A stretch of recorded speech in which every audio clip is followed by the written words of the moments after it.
Hello, my name is Adam. I lived a long, long time ago. In fact, I'm approaching my 930th year, which I feel will probably be my last. I have an interesting story to tell you about my wife Eve and myself, which may be new to you. You probably recognize me as being the first human created by our God Yahweh. You may also be familiar with many of the details of my life because Yahweh had me record them in our history text, which you call the Bible. Though I wrote things down accurately, I left out many of the details because I didn't think they were relevant. As a result, many wise men have misinterpreted the real meaning of my words, particularly with regard to my wife Eve. I believe you may think that she is entirely to blame for our disobedience. On the surface, that would appear to be true, but when you hear her story, you may very well change your mind. As you know, I was created before Eve. The arrangement Yahweh made was that I would be her teacher. I was to tell her all of the instructions I was given by Yahweh. Though I did this faithfully, I may have told her more than she needed to know. I suspect you think you know all there is to know about our story. But I want to tell you the rest of the story that you have probably never heard before. Come with me back to the very beginning. My first recollections were like waking up from a long sleep. While my surroundings were new, they did not seem strange. It was like I had been here before.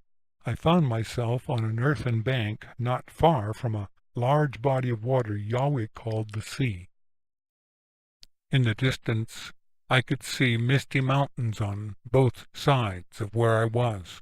It was obvious that I was at the end of a river Yahweh called Euphrates, where it emptied into the sea. This was called the land of Eden. Yahweh talked about his plans for me. He said he had a very special place made for me to live that was located up the river toward the rising sun, which Yahweh said was east. He instructed me to travel up the Euphrates River to the east. Eventually I came to what can only be described as a beautiful garden or park. For the first time I saw close up some of the creatures which were called animals. I had seen a number of animals before, but never this close.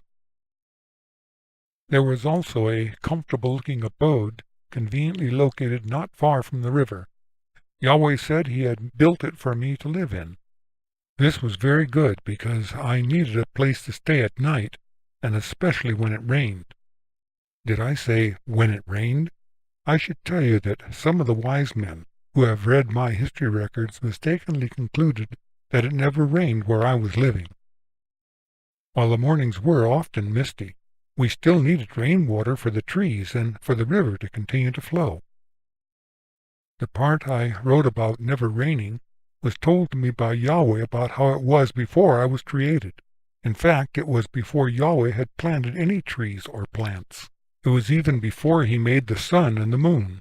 The earth was a desolate place then, because there was only a heavy mist in the mornings that watered the land.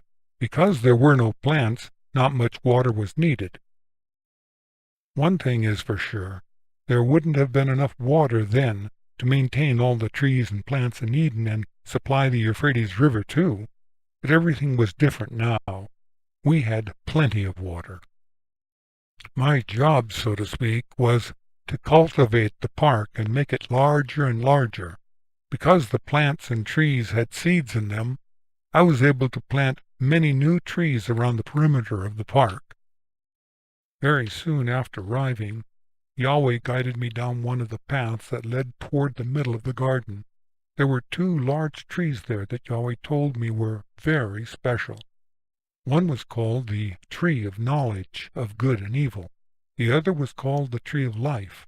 Each of these trees had unique powers, one for life and the other for death. If I ate of the tree of life regularly, I would never grow old.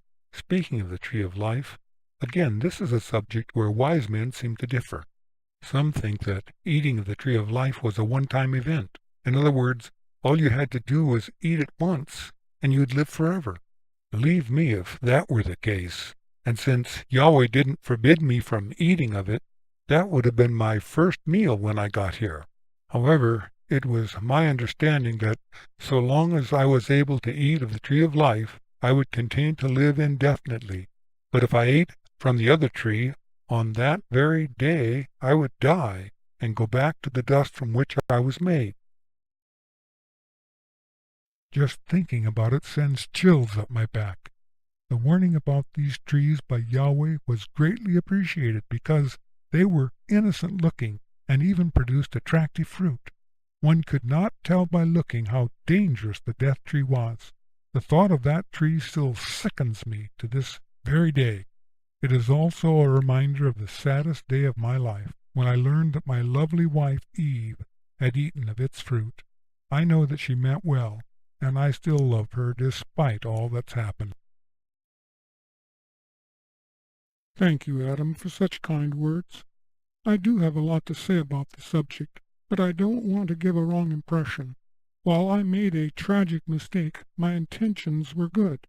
I just think you need to know more particulars about my conversation with the serpent, and I hope to clear up some misunderstandings about Adam's role in our disobedience. I will go into the details in Part 3 of this series. Before that, in Part 2, Adam wants to tell you about how we met.